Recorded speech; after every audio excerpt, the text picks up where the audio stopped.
السلام عليكم.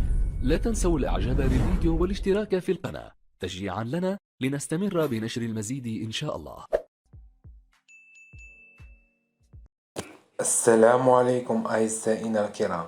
يخوض فريق ليفربول الإنجليزي الذي يلعب بين صفوفه النجم المصري محمد صلاح مواجهة من العيار الثقيل عندما يلتقي ريال مدريد الإسباني مساء غد الثلاثاء ضمن منافسة ذهاب دور 16 من منافسات بطولة دوري أوروبا.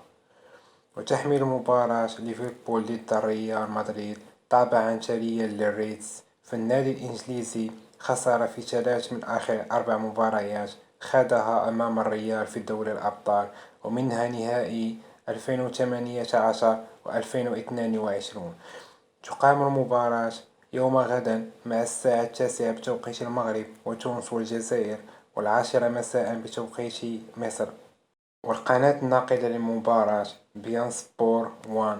فرجة ممتعة أعزائي الكرام.